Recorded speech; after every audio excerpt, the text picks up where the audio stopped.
السلام علیکم دوستو، میں ہوں منور حسین ملغانی اور آپ دیکھ رہے ہیں چینل 3JR TV۔ دوستو، آج ہم ذکر کریں گے ریسانی قبیلہ کا۔ اس قبیلہ کا تعلق رند قبیلہ سے ہے۔ یہ میر چاکر کے چچا زاد بھائی رئیس کی اولاد سے ہے۔ رئیس کو اللہ تعالیٰ نے 4 بیٹے عطا کیے، جن کے اس نے نام سیائی، راہو، سراج اور رستم رکھے، اور چاروں کے نام جدا جدا قبیلہ ہے۔ سیائی سے سیاہ زائی، سراج سے سراج زائی، رستم سے رستم زائی، راہو سے راوسین زائی مشہور ہو گئے۔ ریسانی میں یہ 4 قبیلے تاحال موجود ہیں۔ رند اور لشار نے جب سبی کے میدانوں میں ہجرت کی تو ریسانی نے ان کے ساتھ ہجرت نہیں کی۔ جس وقت میر چاکر رند کلات پر حملہ کیا تو کلات پر میر عمر میروانی کی حکومت تھی۔ وہ مقابلہ کرتے ہوئے مارا گیا۔ اس کا ایک کم سن بیٹا تھا جس کو لے کر اس کی ماں مستنگ چلی گئی اور اپنے کم سن بیٹے بجار خاں کو بھی ساتھ لے گئی۔ وہاں اس خاتون نے خواجہ خیل قبیلے کے سردار سے شادی کر لی۔ جب اس کا بیٹا بجار خاں جوان ہوا تو اس نے ریسانی قبیلہ کے سیاہ زئی سے مدد لی اور کلات پر حملہ کر دیا۔ کلات پر چاکر کا سسر مندو خاں حاکم تھا۔ وہ اس حملے میں مارا گیا۔ کلات کا قلعہ ریسانیوں کے قبضے میں آ گیا۔ بجار خاں نے سیاہ زئی قبیلہ کو کچھ اراضی چھپر میں دی جو آج تک ان کے پاس ہے۔ میر بجار نے کچھ اراضی وڈ میں بھی دی۔ میر بجار خان کلات پر قبضہ کرنے کے بعد تخت چھوڑ کر وہ صحرا نشین ہو گیا تو کلات پر مغلوں نے قبضہ کر لیا۔ ان کے ظلم سے تنگ آ کر قبیلہ دہوار نے جو کلات میں آباد تھے ان کو قتل کر دیا اور کلات کا اقتدار پر میر حسن خاں احمد زئی کمبرانی براوی کو کلات کا حاکم بنا دیا۔ اس وقت سے قبیلہ ریسانی بیروئیوں کے ساتھ ہے اور مستقل ان کا حصہ بن گیا۔ میر حسن کا تعلق بیروئی قبیلہ سے تھا تو تمام بیروئی قبیلہ کثرت سے اس کے ساتھ آ ملا اور بیروئی ایک مضبوط قوم بن کر ابھری۔ جن قبائل نے بروہیوں سے اتحاد کیا تو وہ بھی بروہی کہلائے۔ اسی وجہ سے ریسانی بھی مقبول ہوتے گئے اور شروع حکومت میں میر حسن خاں سے ہر جنگ و معاملہ میں ان کے ساتھ رہے۔ ریسانی کا علاقہ کلات اور منگوچر میں سرکردہ سردار راوسین کھیرا نامی تھا۔ اس کے بعد ریسانی کی سرداری سراج زئی میں آ گئی۔ سراج زئی 3 پھلیاں ہیں، ایک جمال زئی، نمبر 2 اسماعیل زئی، نمبر 3 قلندر زئی۔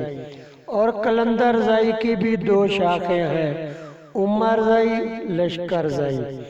میر عبداللہ خاں کے قتل کے بعد میر محبت خان کلات پر قابض ہوا، مگر اس سے میر الطاز خان نے اقتدار چھین لیا۔ جب میر نصیر خان کلات بنا تو اس نے جھلاوان کے ریسانی کا سردار عبدالنبی کو اور سراوان میں ریسانی کا سردار ببرک ریسانی کو مقرر کیا۔ اسی عرصہ میں احمد شاہ ابدالی نے میر نصیر خان کو حکم دیا مرہٹوں سے جنگ کے لیے جنگی لشکر تیار کرے تو میر نصیر خان نے التازئی کے میر کمار خان کو افسر لشکر بنا کر روانہ کیا۔ اس کے ساتھ عبد النبی کا بھائی بھی ساتھ تھا۔ اس کے بعد جب حاکم قندھار تیمور شاہ تالپوروں پر حملے کے لیے آیا تو اس کو نصیر خان نے 6000 کا بروئی لشکر جنگ کے لیے دیا۔ اس میں عبد النبی ریسانی کا بھائی شریک تھا۔ میر محمود خان کے عہد میں ملا محمد سراوان کا سردار تھا۔ اس دور میں بہرام خان محمود خان کا بھائی باغی ہو گیا تو ملا محمد نے محمود خان کے ساتھ مل کر بہرام خان کو شکست سے دوچار کیا۔ محراب خان کے عہد اقتدار میں مہر اللہ خان کو سراوان کا سردار بنا دیا گیا۔ بعد میں یہ بھی مارا گیا۔ چونکہ مہر اللہ لا ولد تھا اس لیے سرداری عمر زئی سے ختم ہو کر لشکر زئی کی طرف منتقل ہو گئی۔ لشکر زئی سے سردار اسد خان کو چن لیا گیا۔ یہ میر محراب خان کے ہوتے ہوئے حاکمان قندھار کے پاس امداد کے لیے گیا۔ اس وقت کوندل خان حاکم قندھار تھا۔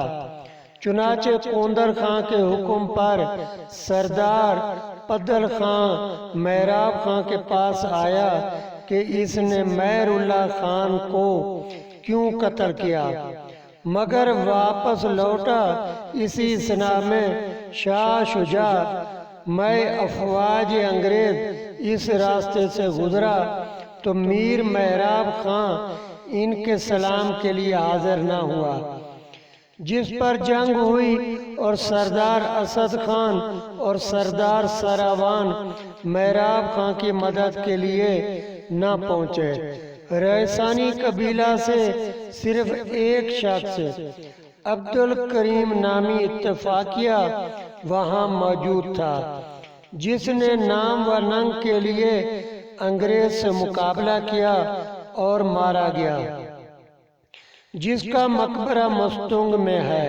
محراب خان کے قتل کے بعد سردار اسد خان وغیرہ اور سردار سراوان میر نصیر خان کے ساتھ شامل ہو گئے۔ میر نصیر خان کی حکومت گزرے کچھ عرصہ بعد ہی سردار اسد اللہ خان فوت ہو گیا۔ اس کے بیٹے ملا محمد کو سرداری سونپ دی گئی۔ میر ملا محمد قبیلہ ریسانی کا سردار اور سراوان کا سردار تھا۔ نہایت ہوشیار، چلاک، معاملہ فہم اور مستقل مزاج شخص تھا۔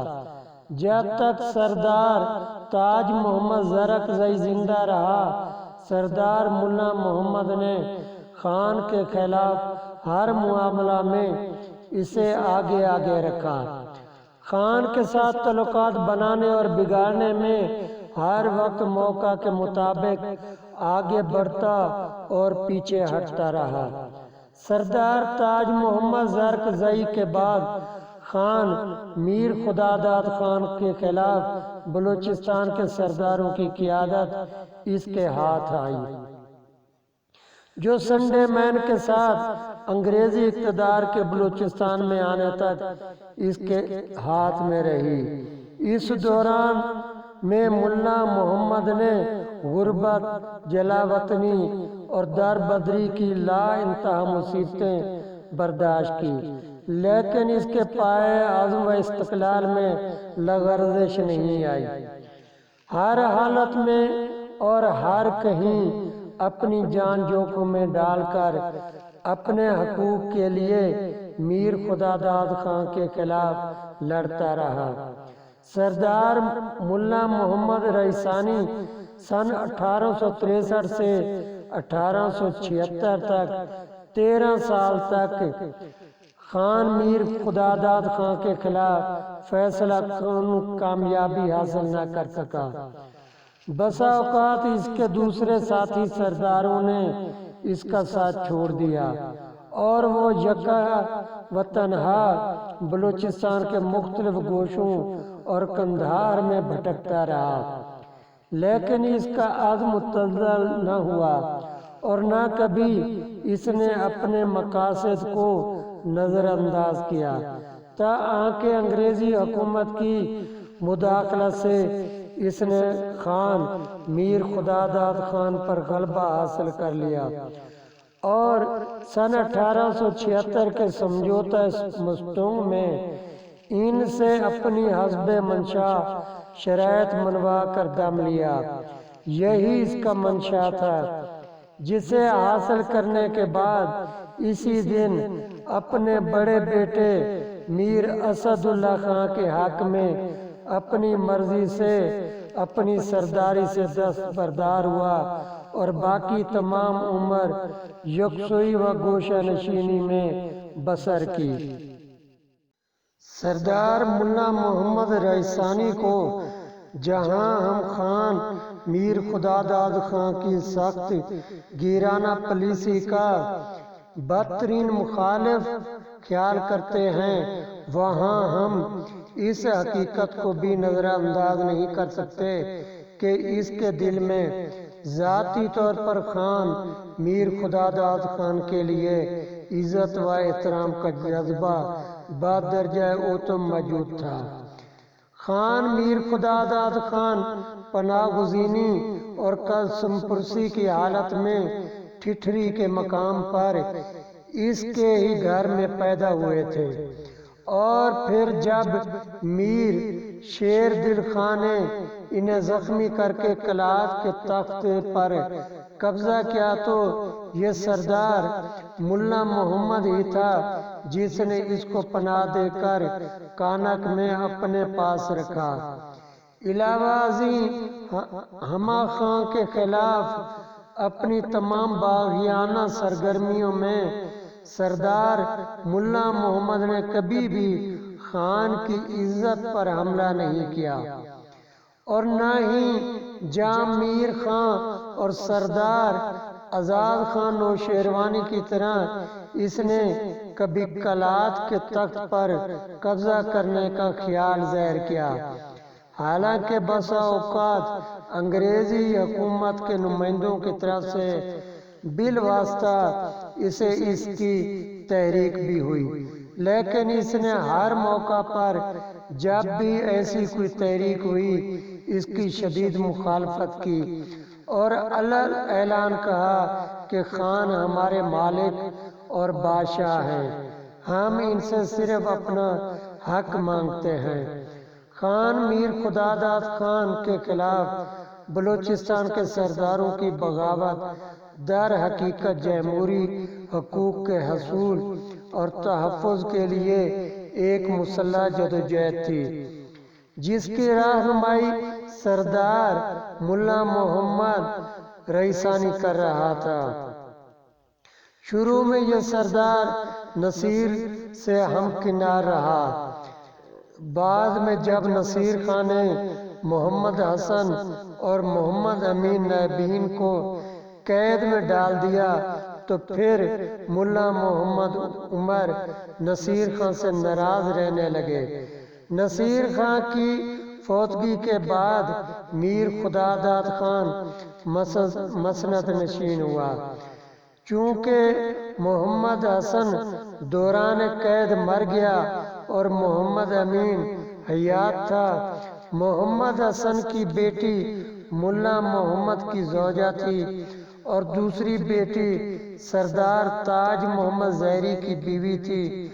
دونوں سردار سروان نے متفق ہو کر محمد امین کی رہائی کے لیے میر خداداد خان سے سفارش کی، لیکن میر خداداد نے یہ التجا قبول نہ کی، جس سے ان کے دل میں ناراضگی پیدا ہو گئی۔ بعد ازاں حالات خراب ہو گئے اور سردار اپنے وطن سے کوچ کر کے مری کے علاقوں کبھی سبی اور کبھی قندھار گیا، دیگر سردار بھی ہمراہ تھے۔ برہاوی سرداروں نے اس کی حمایت کو جاری رکھا، بلکہ دل و جان سے اس کے ہمراہ رہے۔ بالآخر انہوں نے سرداری کو اپنے بیٹے محمد اسد کو منتقل کرنے کا مشورہ دیا۔ سن 1870 میں جب سردار اسد خان 12 سال کا ہوا تو سرداری اس کو منتقل کر دی۔ بعد ازاں بروئی ریسانی خوشحال ہوئے۔ جب 1875 میں سر رابرٹ سنڈے مین ڈپٹی کمشنر ڈیرہ غازی خان نے سردار ملا محمد وغیرہ سردار سراوان سے ملاقات کی، اس وقت سردار اسد 17 سال کا تھا۔ سرداری کا کام ملا محمد نبھاتا رہا، مگر سرداری کی کرسی پر محمد اسد بیٹھتا تھا۔ باقی تمام کچہری و جرگہ میں ملا محمد نیچے بیٹھتے تھے۔ سن 1878 تک یہ صورتحال رہی۔ سن 1878 جب جنگ افغانستان ہوئی تو ایجنٹ گورنر جنرل بلوچستان امداد کے لیے ریسانیوں کے پاس آیا۔ انہوں نے فوج دی۔ یوں سنڈے مین کی نظر میں اسد خان کا مقام بلند ہوتا گیا اور اسی کو CIE پھر KCIE کے خطاب سے نوازا۔ جگیر دی جو علاقہ جیکب آباد میں تھی۔ سر جیمس بھی سردار اسد خان کو سراہتا تھا اور مشورہ کرتا تھا۔ جنوری سن 1894 کے دربار میں سر جیمس براؤن نے اسد خان کو تمغہ CIE پہنایا اور خلعت دے کر اس کی خدمت کی تعریف کی۔ سر جیمس نے اردو میں تقریر کی۔ کچھ عرصہ بعد سردار اسد خان سن 1894 میں کوئٹہ میں کسی بیماری کی وجہ سے فوت ہو گیا۔ تمام نے افسوس کیا۔ اس کے بعد غوث بخش سردار بنا دیا گیا۔ سردار میر اسد خان ریسانی کا بھائی با تدبر، دلیر اور معاملہ فہم شخص تھا۔ سراوان میں سب سے زیادہ مضبوط اور با اثر شخص خیال کیا جاتا تھا۔ خان میر خداداد خان کی گرفتاری پر سن 1897 میں سراوان کے بعد دوسرے سرداروں اور قبائلی معتبرین کو اپنے ساتھ ملا کر اس نے انگریزی حکومت کے خلاف بغاوت کرنے کی ایک اسکیم بنائی، لیکن جعفر خان سربراہ کی جلد بازی اور غیر ذمہ دارانہ حرکتوں سے اس کی متوقع بغاوت کا راز قابل از وقت تشت از بام ہو گیا، جس پر میر مہر اللہ خان کو گرفتار کر لیا گیا۔ لیکن کچھ مہینے بعد خان میر محمود خان کی مداخلت پر، جو اس کے طرفدار تھے، اسے ضمانت پر رہا کر دیا گیا۔ انگریزی حکومت سراوان میں میر مہر اللہ خان کی موجودگی کو اس کے وسیع اثر و رسوخ کے پیش نظر خطرناک خیال کرتی تھی۔ چنانچہ اسے سراوان سے دور رکھنے کے لیے سن 1898 میں مکران کا ناظم الحکومت مقرر کر کے کیچ روانہ کیا گیا۔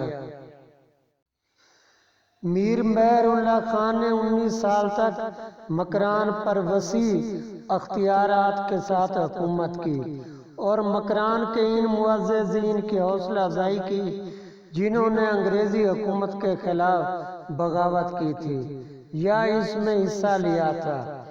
جنگ عظیم سن 1914 کے دوران انگریزی حکومت کو ناظم میر مہر اللہ خان کے خلاف بعض ایسی شکایتیں پہنچیں جن کے پیش نظر اس کو مزید عرصہ کے لیے مکران میں رکھنا انگریزی حکومت کے مفادات کے خلاف تھا۔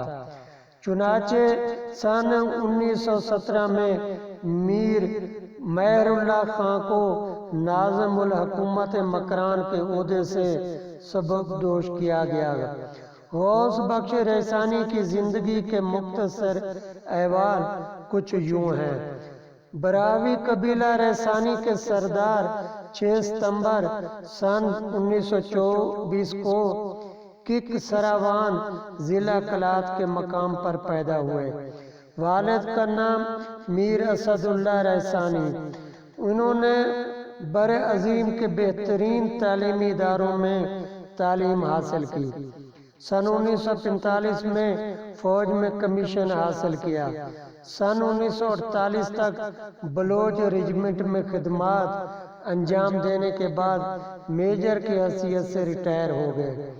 سن 1949 میں والد کی وفات کے بعد چیف آف سراوان مقرر ہوئے۔ یہ علاقہ بلوچستان کے ضلع کچھی اور بلائی کلات پر مشتمل ہے۔ تاریخ پاکستان کے زمانے میں سردار ریحانی نے سرگرمی سے حصہ لیا۔ بلوچستان مسلم لیگ کے فعال رکن اور عہدیدار تھے۔ 1956 میں مغربی پاکستان 1 یونٹ اسمبلی کے رکن منتخب ہوئے۔ سن 1970 کے عام انتخابات میں بلوچستان اسمبلی کے رکن بنے۔ سن 1971 میں پاکستان پیپلز پارٹی میں شمولیت اختیار کی۔ 29 دسمبر سن 1971 تا اپریل سن 1972 بلوچستان کے پہلے سول گورنر کی حیثیت سے خدمات انجام دی۔ مئی سن 1972 وفاقی وزیر خوراک و زراعت بنایا گیا اور سن 1974 تک اس منصب پر کام کرتے رہے۔ سن 1977 کے عام انتخابات میں پیپلز پارٹی کے ٹکٹ پر بلوچستان کے رکن منتخب ہوئے۔ سن 1977 میں مارشاء اللہ کے نفاذ کے بعد کچھ دن نظر بند رہے۔ 26 مئی سن 1947 کو جب وہ کوئٹہ جا رہے تھے تو ایک قاتلانہ حملے میں اپنے محافظوں سمیت شہید ہوئے۔ غوث بخش کی وفات کے بعد ان کے تیسرے بیٹے سردار محمد اسلم ریحانی کو سرداری منتقل کر دی گئی۔ یہ نہایت ذہین اور محنتی شخص ہیں۔ اس وقت MPA منتخب ہوئے ہیں۔ اس سے پہلے بھی اپنے حلقہ سے MPA چنے جا چکے ہیں۔ والد گرامی کی طرح پیپلز پارٹی کی طرف سے الیکشن لڑتے ہیں۔ فہرست فرقہ جات قوم ریحانی: سراج زئی سے لشکر زئی، سردار خیل، کلندر زئی، جمال زئی، اسماعیل زئی۔ روسین زئی سے کھنر زئی، سلار زئی، گل محمد زئی، ایب خان زئی۔ رستم زئی سے اختر زئی، گوارہ زئی، جوگی زئی۔ عمر زئی سے پندرانی زئی، ایبانی زئی، مہرانی زئی۔ دوستو، اگر آپ نے ہمارے چینل کو سبسکرائب نہیں کیا تو کر لیں، گھنٹی کے بٹن کو دبائیں، ویڈیو کو شیئر کریں، لائک کریں۔ منور حسین ملغانی اگلی ویڈیو تک اجازت دیں، انشاءاللہ پھر ملیں گے۔ خدا حافظ۔